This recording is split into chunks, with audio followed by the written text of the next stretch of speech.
Far beyond the whispers of comets and the spinning dance of galaxies, there lived a young prince on a planet no larger than a hillside. His planet held three volcanoes, two awake, one sleepy, a garden of bells that bloomed with laughter, and a single rose, proud, delicate, and unlike any other. The prince loved his rose dearly. She teased and pouted and claimed she needed everything: sun, shade, compliments, and protection from the wind. The prince didn't always understand her, but her beauty made his heart feel full. One morning after a quarrel, he left her under a glass dome and whispered, "I need to see what else is out there." And so he visited the stars. The first planet he landed on held a solitary king who sat upon a throne of dust. "I am the ruler of all you see," said the king, pointing at the barren horizon. "But there is nothing here," said the prince. "That means I rule everything perfectly," said the king, smiling. The prince bowed politely and left, thinking, adults often confuse power with purpose. The second planet was covered in paper. A pale man with thick glasses scribbled endlessly in ledgers. "What are you doing?" the prince asked. "I am counting stars. They are mine. All 7,564,381 of them," said the man proudly. "But what do you do with them?" "Count them again tomorrow," he said. The prince looked up at the stars and thought, real treasures aren't meant to be kept, only shared. On the third planet, a man stood beside a tall lamp, lighting it as soon as the sun set and blowing it out as soon as it rose. But the planet spun so quickly that he lit and extinguished the lamp every minute. "Why do you keep doing that?" the prince asked. "It is my job.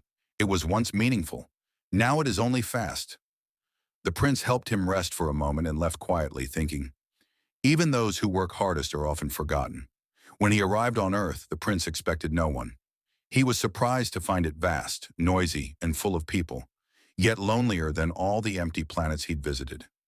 He wandered deserts, crossed cities, and sat quietly in parks where adults stared at glass rectangles instead of the sky. When he spoke, many couldn't hear him. They had grown too busy, too clever, too tired for a boy with questions. One evening he met a fox with golden fur. "Will you play with me?" the prince asked. "I cannot," said the fox. "I'm not tamed." "What does tamed mean?" "It means to create ties. It means I become important to you and you to me." The prince stayed many days. They watched shadows grow long and listened to the wind. When it came time to leave, the fox said, "Goodbye, little prince. Now you will see with your heart." "It's your fault," he laughed through tears. "You tamed me." The fox smiled. "And now you understand. What is essential is invisible to the eye." The prince visited many more worlds, planets of mirrors, clocks, and machines. But his thoughts always returned to his rose. He realized she was not perfect, but she was his. Her laughter, her neediness, her scent. It all made sense now.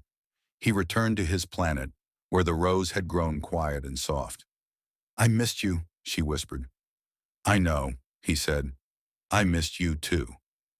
They sat together, watching the stars blink above them. And so, though it looked like a children's tale, the story of the Star Prince wasn't about planets or foxes or roses. It was about how the simplest truths, love, kindness, presence, are the ones most easily forgotten.